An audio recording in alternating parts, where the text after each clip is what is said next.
Hi, this is Cheryl. Welcome to my channel. Today we're going to be doing the Empress. This is part of a continuing series that I'm doing on ekphrastic poetry and the tarot. Usually I start off with looking at the Rider-Waite Smith image because it's one that everybody knows pretty well. It's very iconic. It's one of the decks that most of our decks are built on, certainly not all of them. I want to talk a little bit about what this image is and what we see in it. So why start with image? It's because how the world comes to us is through our five senses, in this case, mostly the visual sense. But those things that are in the card are the things that come to us, and sometimes they carry story, and certainly in the tarot there are symbols. So we look for those, and that's, as a poet, that's where I also start. So I just want to look at these first and just, tell you what I'm seeing. But I decided that the one I want to look at is the one that's my favorite rendition of the Rider-Waite, and that is the Universal Waite. It is the Pamela Colman Smith image, but it has been recolored by Mary Hanson Roberts in watercolors, and I do love her watercolors very much. So I'm going to take a look at this one. She's sitting here, the red and red-orange pillows. She's wearing a white gown with red roses. So there's, there's purity here, and there's, I think actually I'm looking at it now and I think, oh, that's not roses, it's pomegranates, and that makes complete sense, sort of moving from the High Priestess and the pomegranate being sacred to the goddess because it is full of seeds, and this is what this card is about. This is the physical world. This is, if you would, the goddess of the physical world. She is the one who is making things grow, who is making things fertile. Often this card is considered a card of nurturing, of growth. Quite often she's pregnant, and you will see that in some of the cards that I do poetry from.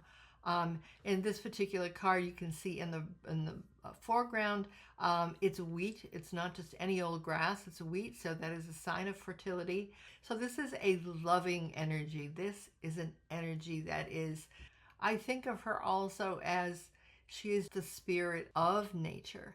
Notice the green trees behind her, the grass, and the sunshine. This is really important to me because she is the one who makes everything grow. And I just want to mention the brook also that's coming there. So the water is there, and of course water is life. But I want to talk about the green trees, the green world, and that sun, because that is the essence of it. All of life on earth depends on the sun, and it is the green world. It's the trees, it's the algae, it's the grass, it's all those creatures that are green that are able magically, and this is the real magic. I remember as a child, really wanting to know magic and being so disappointed when I found out most of it was tricks.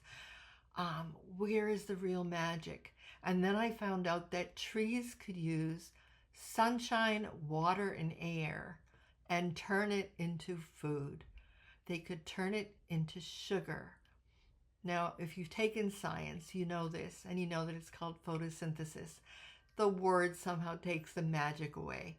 But if you say the green plants, the green world, is able to use sunshine, air, and water and turn it into sweet food, it turns it into sugar. And from that comes all the other life on the planet.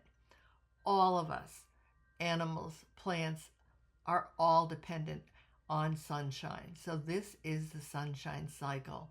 So she is, unlike the High Priestess, she is connected with sunshine, that bright yellow that is there. This is a sunny day. This is a day in which the magic happens. This is a day in which fertility happens. All life on earth depends on this energy. That is, of course, personified in the Empress, who is also seen as the goddess. Sometimes she's portrayed in some of the decks as the green woman of the woods, another wonderful depiction of that idea that all life comes from the green world. So that's the one I'm starting with. I don't actually have a poem for the Rider-Waite-Smith Empress, but I think that she's very evocative. I want to start by looking at a card from the Nigel Jackson Tarot. She's wearing green, and so am I today. I decided I was doing the Empress card. I was going to wear a green sweater. Green, in the old stories, as I think I mentioned earlier when we were talking about the white heart, green is the color of the goddess. And this is also about the green world that I just mentioned. This is the magic. It's the green in the sunshine and the water and the air that all come together and make food and make this world that we actually live in. And also, I want to say, create the air itself. It is the green plants that create the oxygen that we are able to breathe. So I wanted her to come down from the castle. I just felt like, let's let this Empress be where she wants to be and see what happens. As you can see her wearing, she has her green dress, she has the red and white roses that she's carrying on a staff. She has a crown.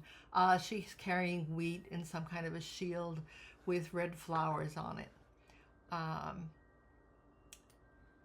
And you can see way, way behind her on the mountain, by the river. This is her favorite dress, spring green and flowing to her ankles. She sits on the grass by the swirling river, her hair in ringlets around her shoulders. She carries a staff, a bouquet of red and white roses, a sheaf of wheat. She has come down from the craggy mountain and its cold castle. This is where she intends to stay.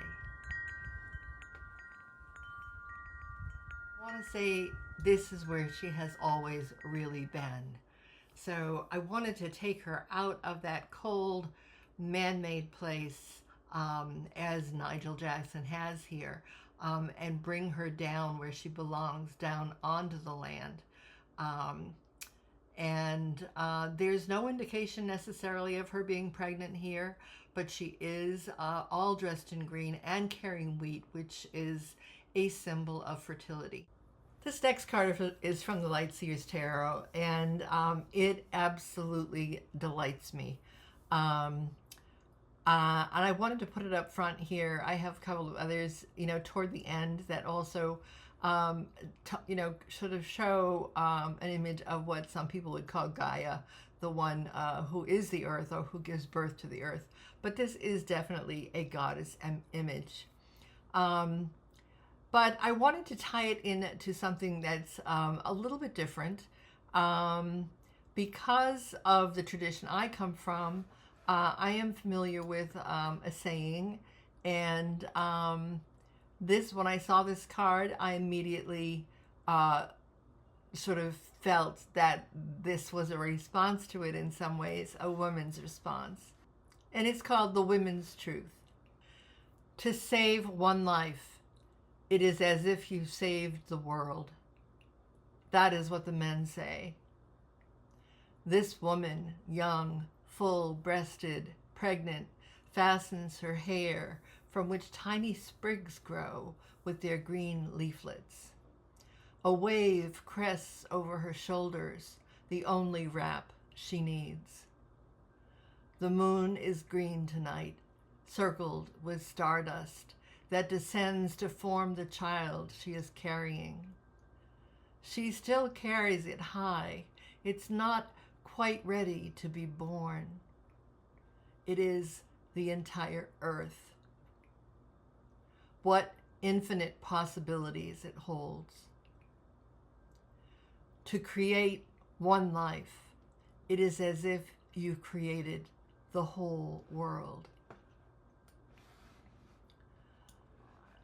I'm going to talk a little bit later about people's responses to pregnant empresses and the problem that some women have, somehow feeling that it means that they have to get pregnant, or that this is the only meaning of this card. They take it very, very literally. And I think that is interesting because people take the images and symbols on tarot cards anything but literally.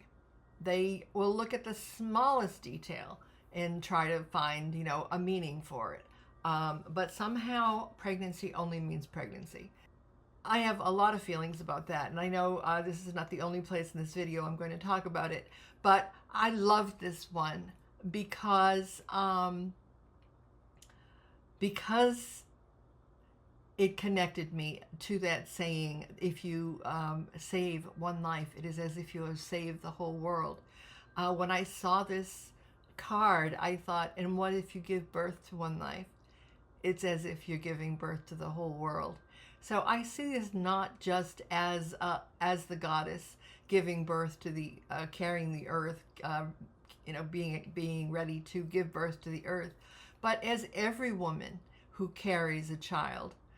Every woman who carries a child, it is as if they are creating the whole world, because it's a world of possibilities. Just creating a human body within your own body. We are the only ones who can do that. Men can't do that. Women can do that. And I think that to have an image that shows it so graphically is really, really wonderful. I know that there are people out there who feel they don't like pregnant empresses. And I think of this professor I had one time who said the most hated people in the world are mothers. And I didn't know if I agreed or not. I had to think about it a lot. But yeah, there's some of that, isn't there? And there's also this sense, because of where we're living right now, in the United States at least, where women are not given a choice. But this card is in no way saying that you have to be pregnant, that you have to give birth. But it is celebrating the fact that we can do that, and that in fact, just creating one life, it's as if you've created the whole world. And it feels that way. So this sense of giving, of creating, of being the life giver, this is what this card is about. I think it's wonderful that this is a very young woman. This is not, we forget sometimes how young women are when they are giving birth, and how beautiful they are. And I say, and she's still holding the baby.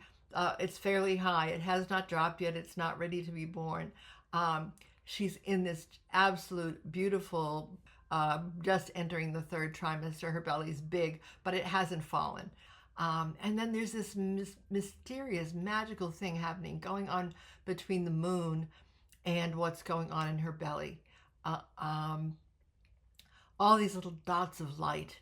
And all I could think of was the words from Joni Mitchell's song, "We Are Stardust," and it is true.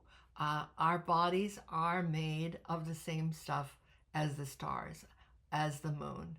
And so I absolutely love this card, and very happy to include it as one of the Empress cards.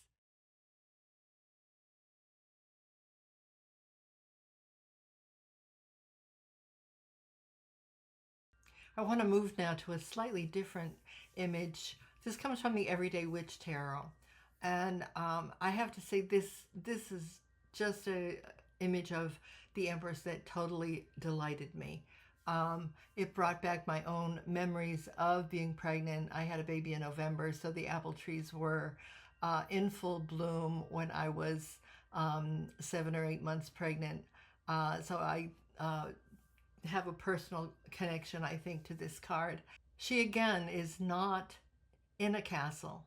She has a wonderful cat and a dog, a white dog, black cat. She has a fairly simple crown, but she is carrying in her hand again a symbol of, well, I could say sunlight, but it's red. So I want to say fertility. I want to see passion. And one of the things I love about this card is it feels very erotic to me. And it's not separating the erotic from the maternal. She has desire here. She's celebrating desire. At the same time, she's holding her belly in that gesture that women often have when they're holding the child. They hold it with their hand as well, protectively. So we see that slight belly. She's dressed in red, which is royalty, but which is also the color of life. And for some reason, she also reminds me of Persephone, who is the daughter of Demeter, the Greek mother goddess. Persephone is the one who was stolen away for 6 months of the year by the Hades, the god of the underworld. But one of the things that you knew she came back is where she walked, there would be flowers. Flowers would grow. So she would come in the spring.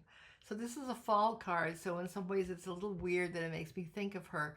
But it does in the sense that she's surrounded by these apple trees that are in full bloom. And you just get the feeling that no matter where she goes, the world is going to be blooming or ready to harvest. So that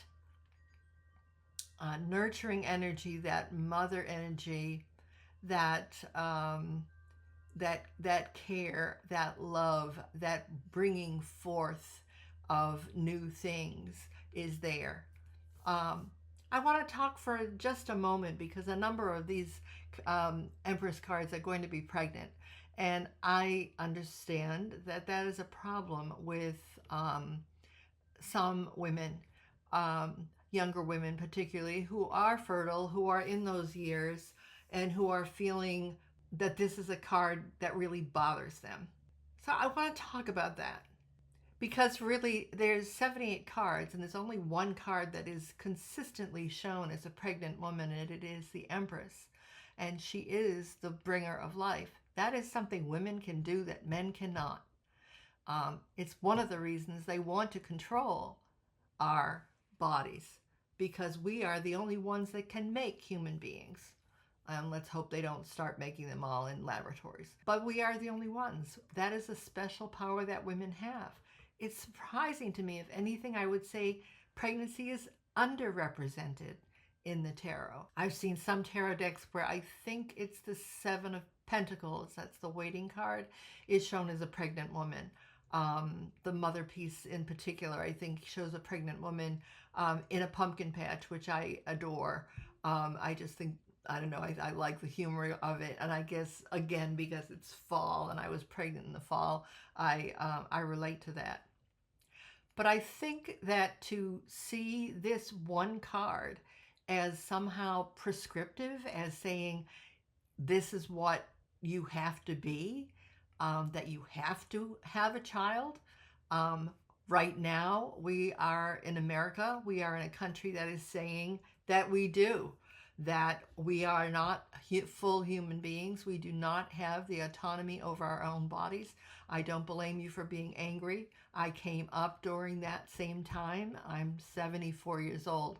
So I've been on both sides of that. I was pregnant when I was 19 years old. I decided I wanted the child, but I didn't have a lot of choice. What I knew about were abortions that were back alley. I knew women who had nearly died, and heard about many women who had died from botched abortions. I was also brought up in a religious tradition that said it was wrong. But I have to say that for me, that wasn't the reason. The reason for me was as soon as I knew I was pregnant, it was a baby for me. And I wanted a baby. And it turns out it was a good thing I had the baby because I wasn't able to have any more. But I do not see this card, one pregnant woman card, as meaning that women have to have children. we have to have reproductive freedom. We have to have the right to have children. And we have to have the right to say, no, we don't want a child, or we don't want a child right now. These are our bodies. So I understand where some of the anger is coming from, but I think it's misdirected. I don't think it should be directed toward this card. I also want to say to women who never want to have children, which is a fine choice, and to men who simply can't have children, this card is still important to you. I was talking to somebody from the Southwest. He's from one of the Pueblo tribes there. And he said in his culture, mother is a word that's used to praise someone, that someone mothered you. And it doesn't have to be a woman. You can call someone your mother because there's someone who nurtured you. They can be male, they can be any gender. And that's a very different way of thinking about it. But also, you can be pregnant with so many different things. You can be pregnant with ideas. I'm a writer. I've been pregnant with many books. I'm also a visual artist and a quilter. I have to say, I've been pregnant with quilts, with so many things. So to take this particular aspect as only literal and not metaphorical, not symbolic, of all the ways that we can be creative, that we can nurture our own creativity, that we can nurture others in our lives, that others have mothered us, have given us that kind of love that is not judgmental, that loves us no matter what. That is what is celebrated in this card. I have had some readers who have basically insisted to me, there are no negative readings to this card.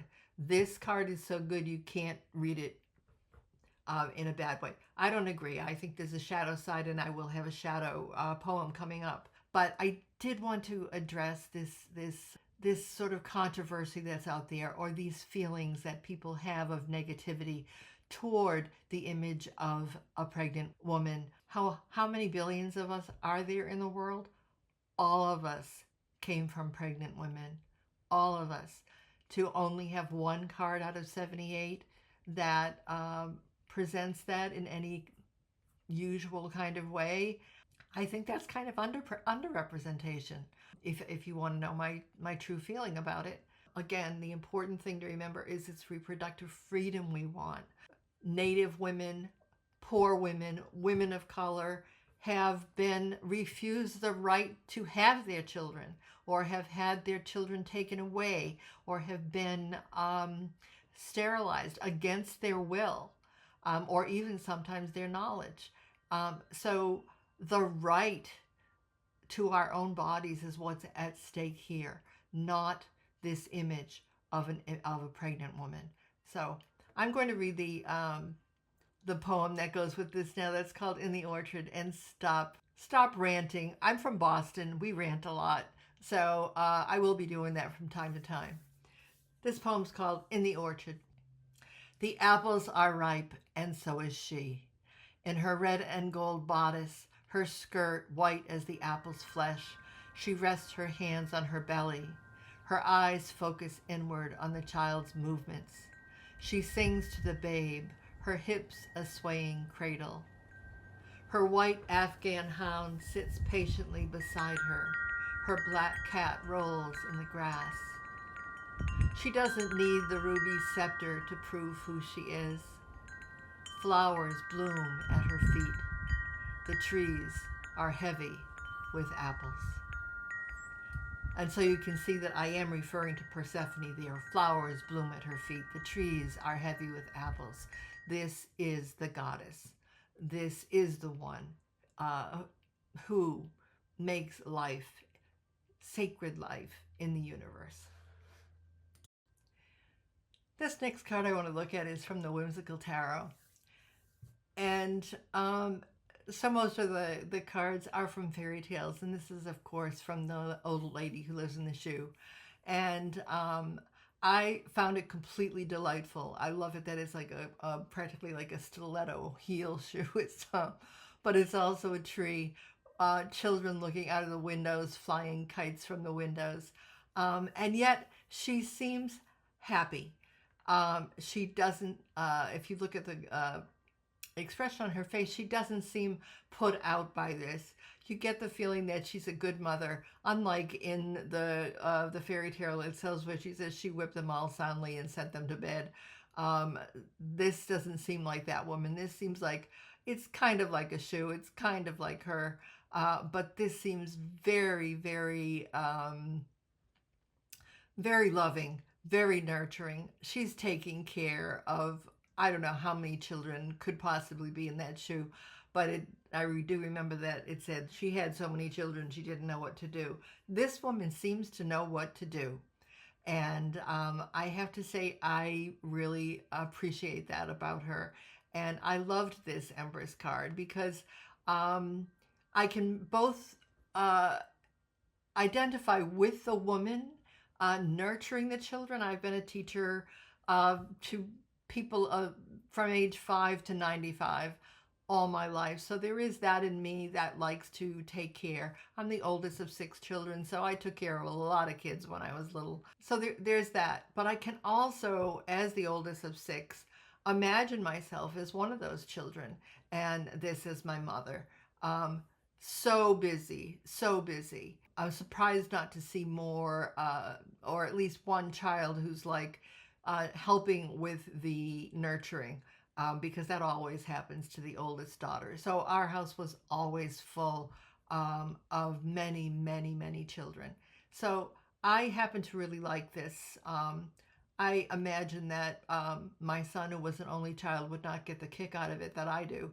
And there may be some of you that's also true. But I want to celebrate this, and I wrote a poem about it called This Shoe. There are children in every window of this tree that could almost be a shoe. Vines and roses climb the sides. Everything is lush green in the middle of this forest, the treetops full of sun. She's nursing the infant in her arms. The boy in the navy cap plays next to her. His sister catches an orange ball. Someone flies a kite from an upstairs window. She is calm here on the stone steps outside her doorway. The bushes are pink with hydrangeas and roses. And the thing I think about the roses also is they don't grow naturally in the forest. She's planted these hydrangeas and roses. So these are, she has to take care of those as well. She has a garden here somewhere that she's taking care of. This unconditional love is in a lot of ways what this card is about. So I'm always amazed when people take a deck like the Whimsical, some lighthearted fairy tale or comic strip or fae deck, and turn it into something profound. And I really do find that this is one profound look at what unconditional love looks like. We don't all get it. We can't all give it. But this is the energy of this card. This is what the Empress is about. It's that unconditional love. I love the Anna K Tarot, but there are cards in it that just are very disturbing to me. I want to say it's one of those decks I have such mixed feelings about. I have cards from the Anna K that are among my absolute favorite. And then there's cards like this. When I saw this Empress card, I was angry, actually. I was like, how could anyone portray her looking like this? You know, a slattern. Does not look like she is the mother, the goddess who creates and continues to create the universe. No. Do I feel love from this? No. I look at her expression and it's lascivious and it's conniving, and she looks as if she might even be drunk. It was so disturbing to me.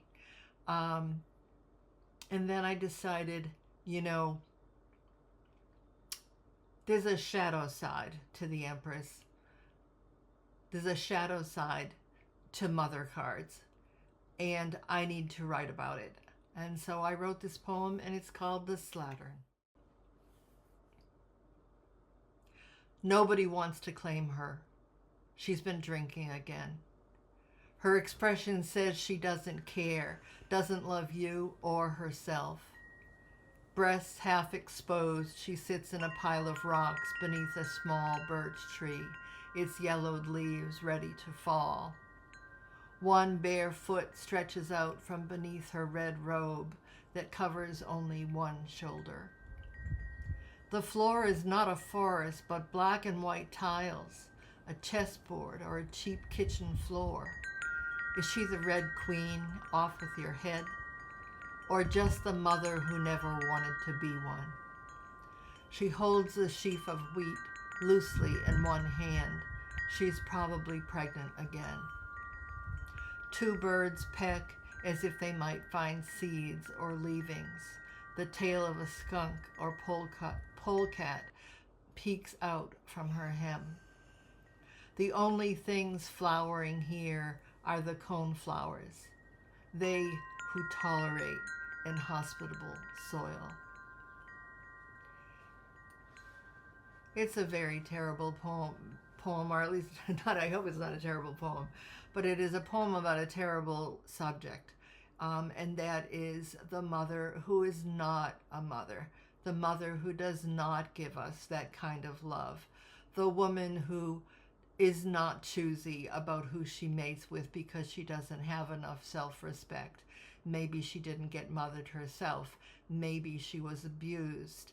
But she has become this woman who drinks, who maybe uses drugs, who has no respect for her own body, who has baby after baby and doesn't take care of them. Some of us have had this mother. Some of us have been this mother. This is a terrible side to this Empress card. It is the shadow. But I felt that I would be remiss if I didn't write about this, especially it was my anger that alerted me. My anger at Anna Kay's card, because I was like, how can anybody do that? You know, and the truth is that I have some experience with this person, this adult who was supposed to take care of me and didn't, whether it was a teacher or a mother or somebody else in authority who did not give me the kind of love and nurturing that I needed. Of myself, not giving myself that love, not feeling that self-esteem, not caring enough about myself. It's all here, and it's an ugly portrayal. That is what I'm seeing in the card. It's important for us to look at those shadow elements. It's the only way we can work through whatever traumas have happened to us, and it's the only way we can improve ourselves, and it's the only way we can know, oh, that's what's missing. If I see this up against the images of some of the other images of the Empress that are all giving, that have that that love that conquers all, that is there no matter what. The sun is there, the sky is there. It should be a happy card. This is another card that's fall, however. It's really interesting to me that three of these cards that spoke to me and said, you know, basically write a poem about me were fall cards. But in this card, it's a very small birch tree. And the leaves are not bright yellow, but that sort of brownish yellow, as if the tree is not in the best of health and they are ready to fall. She's barefoot, and there's this weird tail coming out from under her dress. I mean, what's under there? That's scary. What does she let under there? That's scary. And then there are these three blossoms, and they are from that family of plants that will grow in soil that seems very inhospitable. And so those of us who may have come up without the kinds of nurturing that we needed, sometimes we get to bloom anyway. And sometimes we get to transform ourselves into a different image, not use this as our model, but use one of the other images as our model. And so again, a difficult poem to write, a difficult poem to read and to share with you, but one that I felt was really necessary. This next card is from a deck that I got and then totally forgot that I had it, put it away somewhere, and just didn't have time to somehow connect with it. I looked through it briefly and thought, I'm not sure if I'm going to connect with this deck or not. And then just recently took it out and was blown away by its gorgeous painting style. This is M.J. Cullinan, and also by this image of the Empress. It's a card that's so full of movement, and yet she's perfectly still.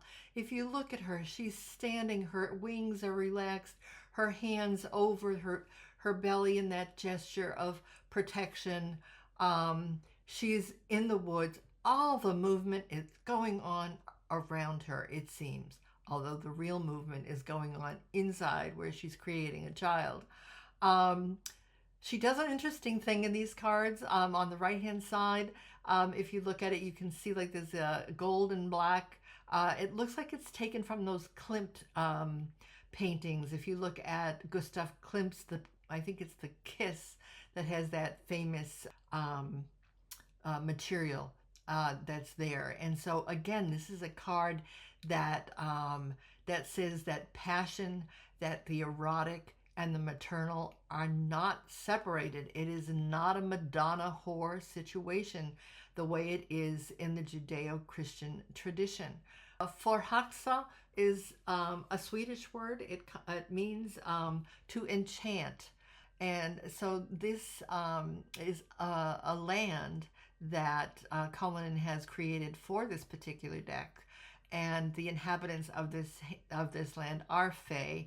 They are fairy people. I do love that she has the light green skin because, as we said in the other, looking at some of the other cards, she is the mother of the earth. She is the mother of all things green.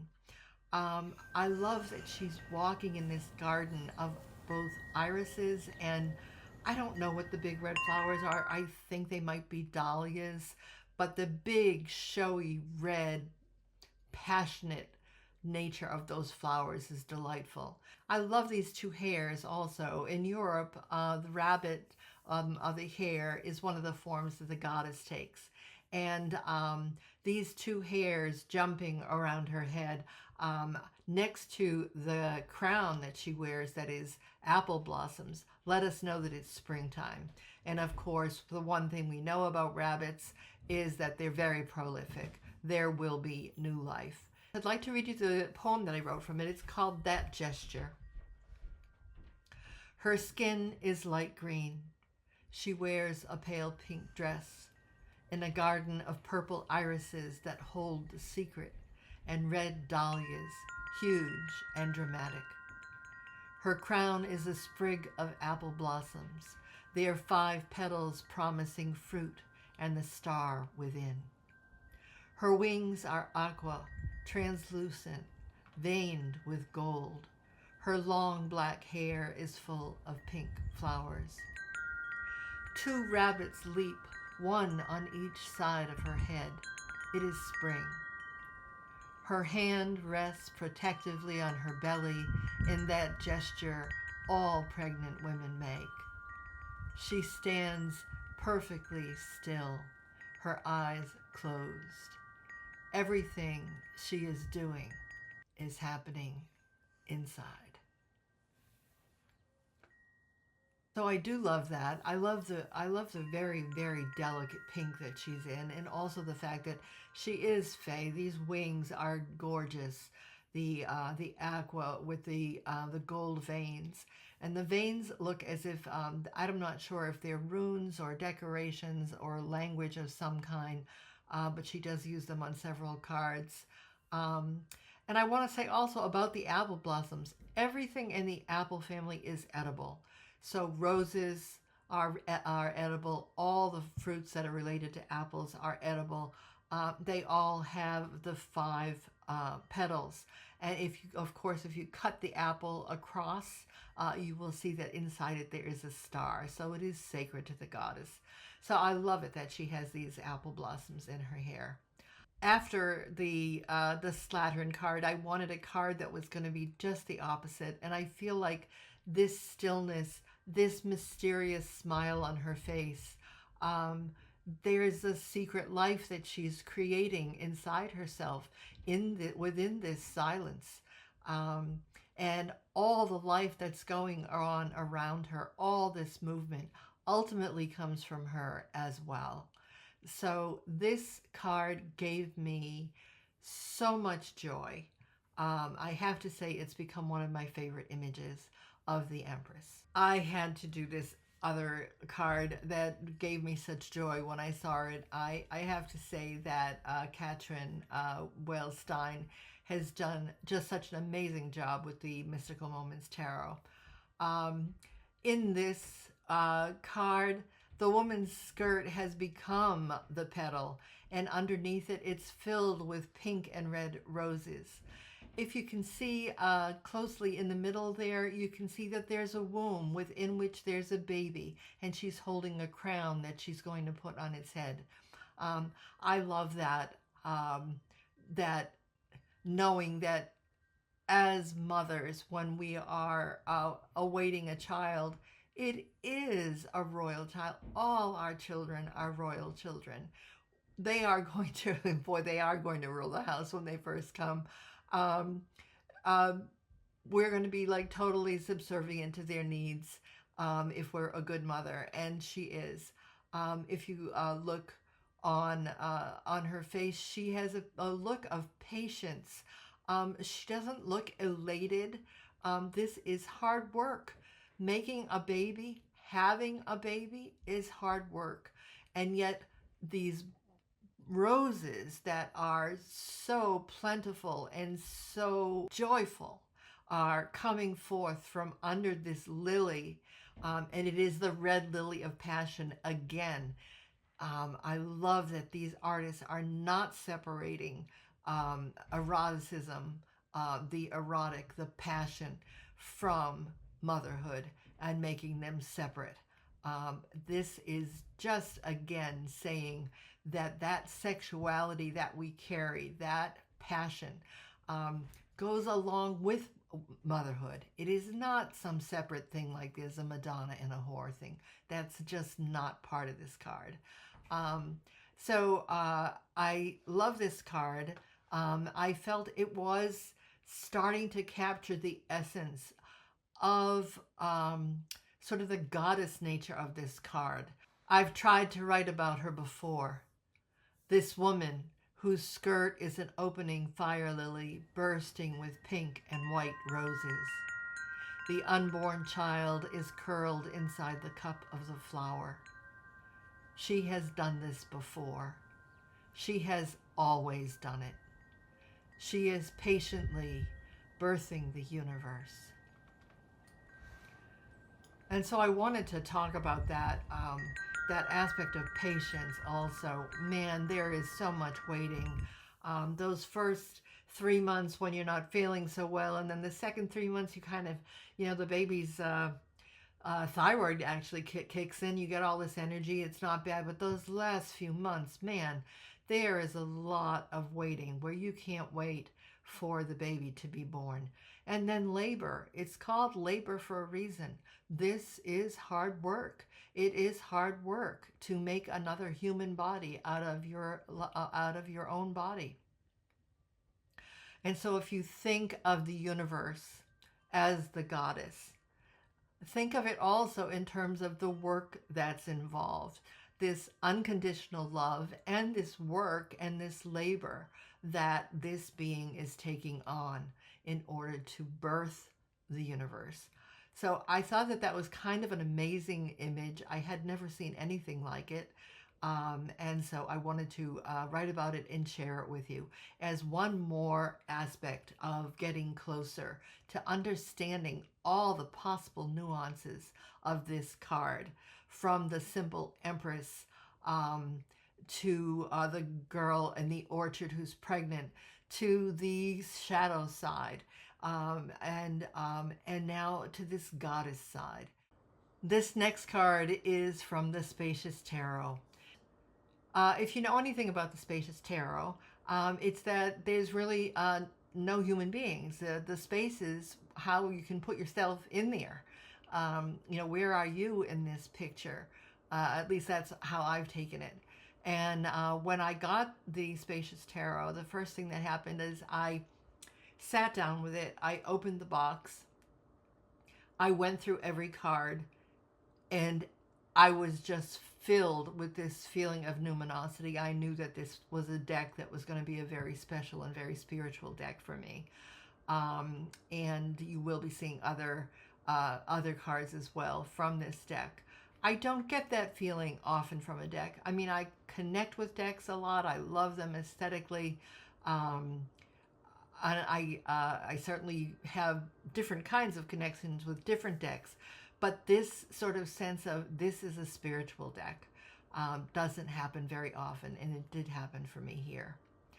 As you can see, Carrie Mellon and Annie Roit, I don't know if I'm saying her name correctly, Roit or Wright, I'm not sure, did this gorgeous card. And it is a meadow with a hawk. But the hawk is sitting there, so just surveying this meadow. And I want to talk for a minute about what a meadow is, because I have a friend who teaches environmental education to kids in grammar school and junior high, and she takes them to her property. And she does have a small lawn around her house where they mow and so forth.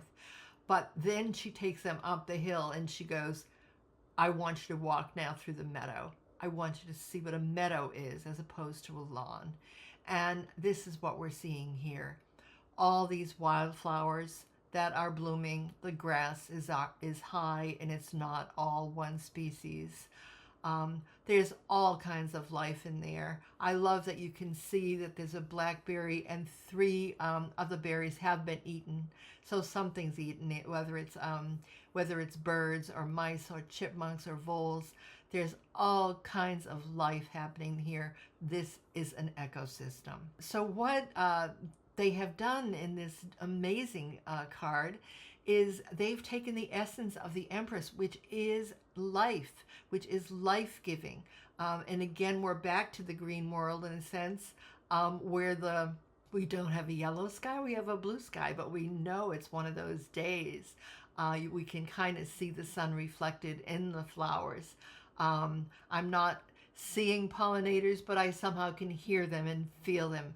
I love the magic of art and how that can happen, how we can know that this meadow is full of life, even life that's unseen, bird nests that might be on the ground, all the little creatures that can be living in there. And we know they're there. And there is no need for the personification of the Empress. What we are looking at is there. And so I have written this poem called The Empress, which I'll read to you. This used to be lawn. Now lupin, yarrow, echinacea, blackberries, 3 of them eaten, grow in the tall grass, where we know mice and voles, chipmunks and rabbits, maybe quail and other small birds make their nests. We know because the hawk is watching. Bees, butterflies, ladybugs, dragonflies. You think you can't see her. but you're looking at her. So I love that she is able to make me look. I think one of the jobs of a poet, one of the jobs of the artist, is to make us look. And I love this. I love so much that they were able to capture the essence of that unconditional love, that life-giving power, that sunny day in this meadow, without having to personify it. This is just a magical card to me, and I wanted it to end up with that because I feel like this is the essence. They've brought us to the essence of what this card is about. And so I'm going to end with that card and remind you to look at the other videos that I have up. This is part of a 22 part series on the major arcana where I'm exploring all of the cards through poetry and just through my thoughts. I hope you're enjoying it. I'm enjoying doing it and finding it quite an amazing process.